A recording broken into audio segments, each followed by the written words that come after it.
நான் உங்கள் Warren Buffett. உங்களுக்குத் தெரியும், நான் இப்போது வரை 14 ஸ்டாக் மார்க்கெட் டிப்ரெஷன்ஸ் கடந்து வந்திருக்கிறேன். அவற்றில் சில. 6வது ஸ்ட்ராட்டஜி. இது நான் கடினமான வழியில் கற்றுக்கொண்ட ஒன்று. இருப்புநிலைக் குறிப்புகளைப் பாருங்கள். மந்தநிலையில் நிறைய கடன்களைக் கொண்ட நிறுவனங்கள் சிக்கலில் சிக்குகின்றன. அவர்களால் தங்கள் பணத்தைச் செலுத்த முடியாது. அவை திவாலாகின்றன. பங்குதாரர்கள் அழிக்கப்படுகிறார்கள். எனவே வலுவான இருப்புநிலைக் குறிப்புகள், குறைந்த கடன், அதிக ரொக்கம், உறுதியான கடன் மதிப்பீடுகள் கொண்ட நிறுவனங்கள் உங்களுக்குத் தேவை. முதலீட்டாளர்கள் ஒரு பங்கை மலிவாகக் கருதி வாங்குவதை எத்தனை முறை பார்த்திருக்கிறேன் என்று என்னால் சொல்ல முடியாது. ஆனால் அந்த நிறுவனம் மந்தநிலையைத் தக்கவைக்க முடியாததால் அது பூஜ்ஜியத்திற்குச் செல்வதைப் பார்த்தேன். ஒரு வணிகம் நன்றாக இருக்க இது போதாது. அது நிதி ரீதியாகவும் வலுவாக இருக்க வேண்டும். எனவே நீங்கள் உங்கள் வீட்டுப்பாடத்தைச் செய்யும்போது, அந்த ஷாப்பிங் பட்டியலை உருவாக்கும் போது, நீங்கள் முதலில் சரிபார்க்க வேண்டியது இருப்புநிலைக் குறிப்பு. நிறுவனத்திடம் எவ்வளவு கடன் உள்ளது? அவர்களின் பணப்புழக்கங்கள் என்ன?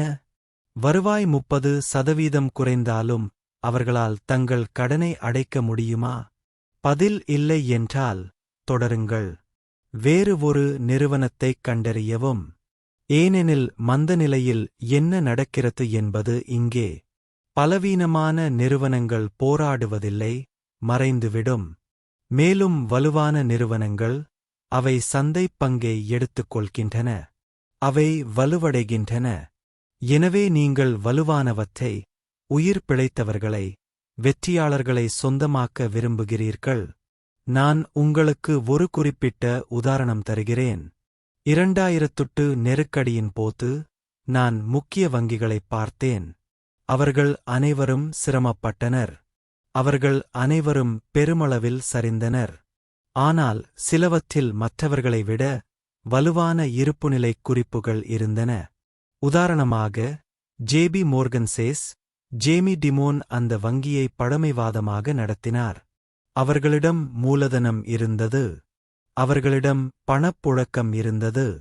எனவே நான் வங்கித் துறையில் முதலீடு செய்தபோது, நான் வலுவானவற்றைத் தேர்ந்தெடுத்தேன். அவை தப்பிப்பிழைக்கும் என்று எனக்குத் தெரியும். மேலும் சில வங்கிகள் தோல்வியடைந்தன. வாஷிங்டன் மியூச்சுவல், வச்சோவியா, மற்றவை. ஆனால் வலிமையானவை தப்பிப்பிழைத்தன. மேலும் அவை நெருக்கடியிலிருந்து எப்போதும் இல்லாத அளவுக்கு வலுவாக வெளியே வந்தன. இருப்புநிலைக் குறிப்புகளின் முக்கியத்துவம் அதுதான். அதனால்தான் நீங்கள் அந்த வீட்டுப்பாடத்தைச் செய்ய வேண்டும். 7வது ஸ்ட்ராட்டஜி. இது மிகவும் தத்துவார்த்தமானது, ஆனால் அது முக்கியமானது. நீங்கள் நீண்ட காலமாக சிந்திக்க வேண்டும். நான் உண்மையில் நீண்ட காலமாக, மாதங்கள் அல்ல, ஆண்டுகள் கூட அல்ல, பல தசாப்தங்களாக டெக்கேட்ஸ். பாருங்கள், மந்தநிலைகள் தற்காலிகமானவை. நீங்கள் அவற்றில் இருக்கும்போது அவை நிரந்தரமாக உணர்கின்றன. உலகம் முடிவடைவது போல் அவை உணர்கின்றன. ஆனால் அவை தற்காலிகமானவை. அமெரிக்க பொருளாதாரம் 200 ஆண்டுகளுக்கும் மேலாக வளர்ந்துள்ளது. அது தொடர்ந்து வளர்ந்து கொண்டே இருக்கும். வழியில் மந்தநிலை இருக்கும். ஆனால் நீண்ட கால போக்கு அதிகரித்து வருகிறது. எனவே பல தசாப்தங்களில் மந்தநிலை அச்சுறுத்தல்களாக அல்ல, வாய்ப்புகளாக மாறும் என்று நீங்கள் சிந்திக்க முடிந்தால். இதை இப்படிச் சொல்கிறேன். நீங்கள் ஒரு பண்ணை, நல்ல பண்ணை, உற்பத்தி செய்யும் நிலம், நியாயமான விலை வாங்குகிறீர்கள் என்று கற்பனை செய்து பாருங்கள். இப்போது நீங்கள் அதை வாங்கிய ஒரு வருடத்திற்குப் பிறகு வறட்சி நிலவுகிறது என்று வைத்துக் கொள்வோம். பயிர்கள் தோல்வியடைகின்றன. அந்தப் பகுதியில் பண்ணை விலைகள் 30% குறைகின்றன. நீங்கள் பீதி அடைகிறீர்களா? நீங்கள் பண்ணையை நஷ்டத்தில் விற்கிறீர்களா? நிச்சயமாக இல்லை. வறட்சி தற்காலிகமானது என்பது உங்களுக்குத் தெரியும். பண்ணை ஃபார்ம் மீண்டும் உற்பத்தி செய்யும் என்பது உங்களுக்குத் தெரியும். நீங்கள் காத்திருங்கள். பங்குகளைப் பற்றி நீங்கள் அப்படித்தான் சிந்திக்க வேண்டும். நீங்கள் காகிதத் துண்டுகளை வாங்கவில்லை. நீங்கள் வணிகத் துண்டுகளை வாங்குகிறீர்கள்.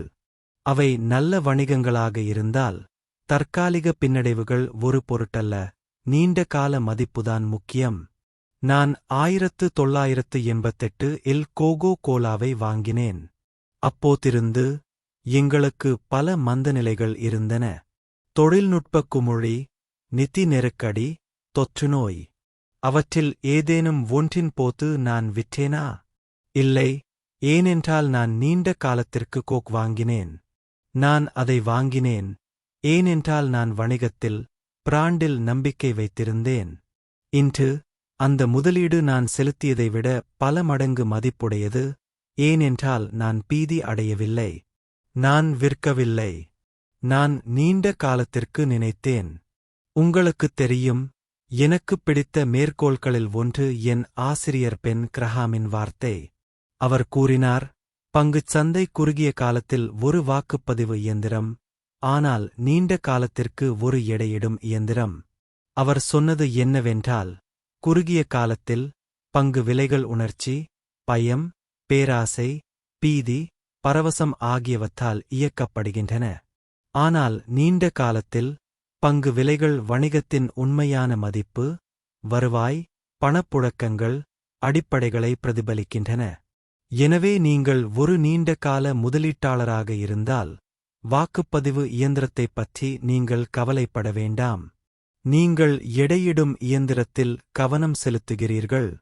நல்ல வணிகங்களை சொந்தமாக்குவதில் கவனம் செலுத்துகிறீர்கள். மேலும் நீங்கள் நேரம் அதன் வேலையைச் செய்ய அனுமதிக்கிறீர்கள். 8வது ஸ்ட்ராட்டஜி. இது எல்லாவற்றிலும் மிக முக்கியமானது. உங்கள் வருமானத்திற்குக் கீழே வாழுங்கள். இப்போதும். மந்தநிலையின் போது மட்டுமல்ல, எப்போதும்.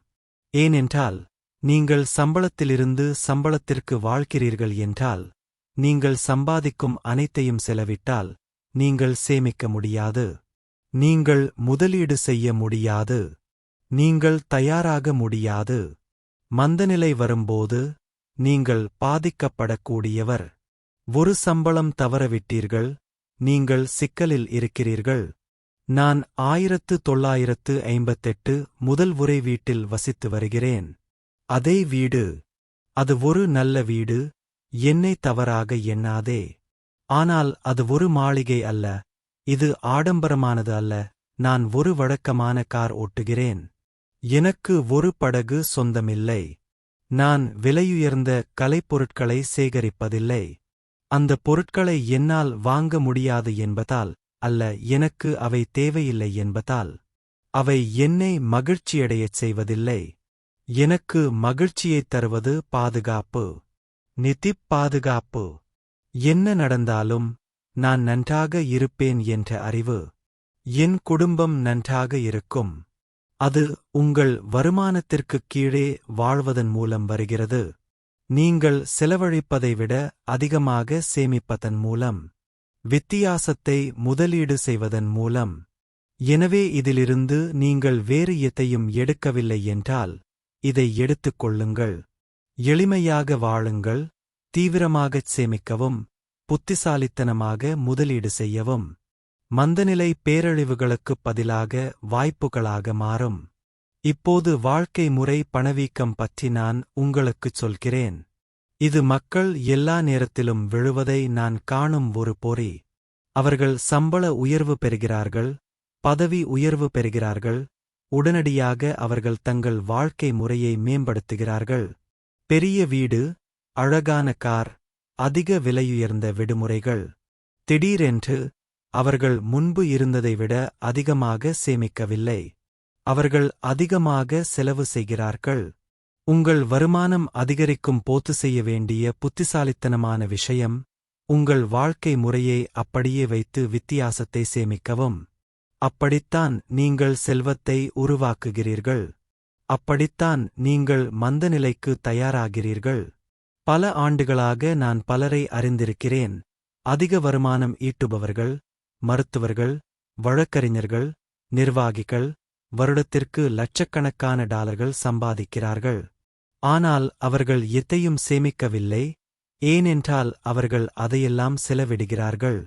அவர்கள் தங்கள் வருமானத்திற்கு ஏற்றவாறு வாழ்கிறார்கள், சில சமயங்களில் அதையும் தாண்டி.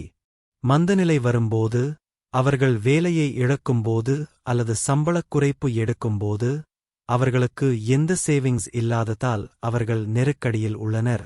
அந்த நபராக இருக்காதீர்கள். உங்கள் சேவிங்ஸ் உருவாக்குங்கள். நீங்கள் உண்மையில் சம்பாதிப்பதில் பாதி சம்பாதிப்பது போல் வாழ்ந்து, மீதமுள்ளதை முதலீடு செய்யுங்கள். அப்படித்தான் நீங்கள் நிதி பாதுகாப்பைப் பெறுகிறீர்கள். இரவில் நீங்கள் நன்றாக தூங்குவது அப்படித்தான். 9வது ஸ்ட்ராட்டஜி. நாம் இங்கே முடிவை நெருங்கி வருகிறோம். தகவலறிந்தவர்களாக இருங்கள், ஆனால் செய்திகளில் வெறித்தனமாக இருக்காதீர்கள், குறிப்பாக மந்தநிலையின் போது. பாருங்கள், செய்தி ஊடகங்கள், அவை கவனத்தை ஈர்ப்பதன் மூலம் மீடியா பணம் சம்பாதிக்கின்றன. பீதி கவனத்தை ஈர்க்கிறது. எனவே மந்தநிலையின் போது, ஒவ்வொரு தலைப்பும் அழிவு மற்றும் இருள். ஒவ்வொரு கதையும் விஷயங்கள் எவ்வளவு மோசமானவை என்பதைப் பற்றியது. நீங்கள் அதை நாள் முழுவதும் பார்த்துக் கொண்டிருந்தால், நாள் முழுவதும் அதை படித்துக் கொண்டிருந்தால், அது உங்கள் தீர்ப்பை பாதிக்கும். அது உங்களை பயமுறுத்தும். நான் செய்திகளைப் படித்தேன். நான் தகவலறிந்தவனாக இருக்கிறேன். ஆனால் அது என் முடிவுகளை மாற்றம் செய்ய விடமாட்டேன். நான் அடிப்படைகளில் கவனம் செலுத்துகிறேன். எனக்குச் சொந்தமான வணிகங்கள் என்ன செய்கின்றன? அவற்றின் வருவாய் என்ன? அவற்றின் வாய்ப்புகள் என்ன? அதுதான் முக்கியம். தொலைக்காட்சியில் சில பேசும் தலைவர்கள் என்ன சொல்கிறார்கள் என்பதல்ல. எனவே எனது அறிவுரை, மந்தநிலையின் போது உங்கள் செய்தி நுகர்வை மட்டுப்படுத்துங்கள். ஒரு நாளைக்கு ஒரு முறையாவது சரிபார்க்கவும். தலைப்புச் செய்திகளைப் பெறுங்கள், ஆனால் வெறித்தனமாக இருக்காதீர்கள். நீங்கள் என்ன செய்தாலும், நாள் முழுவதும் நிதி செய்தி சேனல்களைப் பார்க்காதீர்கள். அது பீதிக்கான ஒரு செய்முறை. உங்கள் தயாரிப்பை நம்புங்கள். உங்கள் ஆராய்ச்சியை நம்புங்கள். உங்கள் நீண்டகால உத்தியை நம்புங்கள். மேலும் சத்தத்தை குறைக்கவும். 1990களின் பிற்பகுதியில், 2000களின் முற்பகுதியில், .com குமிழியின் போது, எல்லோரும் நான் தவறு செய்ததாக என்னிடம் சொன்னது எனக்கு நினைவிருக்கிறது. நான் எதையும் தவறவிட்டேன். புதிய பொருளாதாரத்தை நான் புரிந்து கொள்ளவில்லை. இணைய பங்குகள், மில்லியன் கணக்கான டாலர்களை சம்பாதிக்கும் நாள் வர்த்தகர்கள், முழுநேர வர்த்தகத்திற்காக வேலையை விட்டு வெளியேறும் மக்கள் பற்றிய கதைகள் செய்திகளில் நிறைந்திருந்தன. நான் அதை புறக்கணித்தேன். எனக்குத் தெரிந்ததை நான் கடைபிடித்தேன். நான் புரிந்து கொண்ட வணிகங்களில், உண்மையான வருவாய் உள்ள வணிகங்களில் கவனம் செலுத்தினேன். Bubble burst or market crash. அந்த .com பங்குகள் 90%, 95% சரிந்தபோது, நான் நன்றாக இருந்தேன், ஏனென்றால் நான் வெறியில் சிக்கிக் கொள்ளவில்லை. சத்தத்தை சரிசெய்ய நான் சொல்வது இதுதான். ஊடகங்கள் கதைகளை உருவாக்குகின்றன. அந்த கதைகள் கவர்ச்சிகரமானதாக இருக்கலாம், நம்பத்தகுந்ததாக இருக்கலாம், ஆனால் அவை பெரும்பாலும் தவறாக இருக்கும், குறிப்பாக உச்சத்தில் இருக்கும். எனவே தகவலறிந்திருங்கள், ஆனால் நீங்களே சிந்தியுங்கள். கூட்டத்தினர் உங்களுக்காக சிந்திக்க விடாதீர்கள். 10வது ஸ்ட்ராட்டஜி. விலைக்கும் மதிப்புக்கும் உள்ள வித்தியாசத்தைப் புரிந்து கொள்ளுங்கள். இது அடிப்படையானது. நான் புதிதாகத் தொடங்கியபோது பென் கிரஹாம் எனக்குக் கற்றுக் கொடுத்தது இதுதான். விலை என்பது நீங்கள் செலுத்துவது. மதிப்பு என்பது நீங்கள் பெறுவது.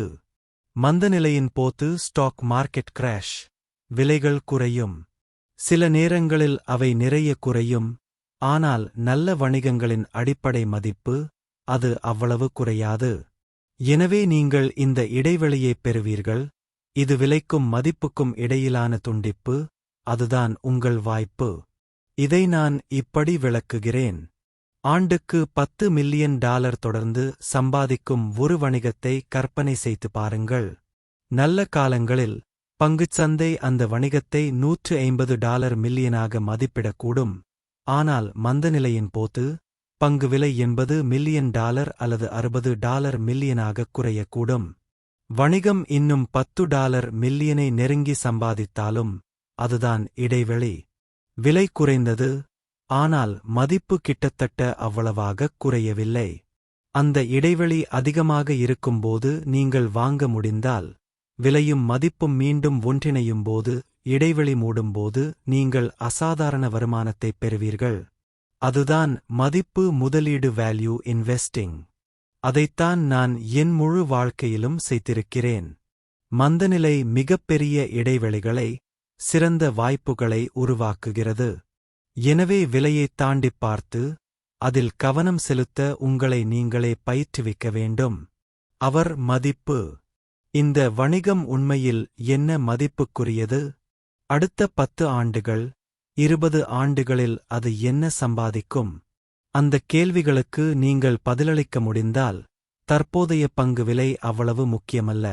நீங்கள் என்ன பெறுகிறீர்கள் என்பது உங்களுக்குத் தெரியும். 11 முதல் 15 வரையிலான உத்திகளைப் பற்றிய அடுத்த வீடியோவைப் பின்தொடரவும்.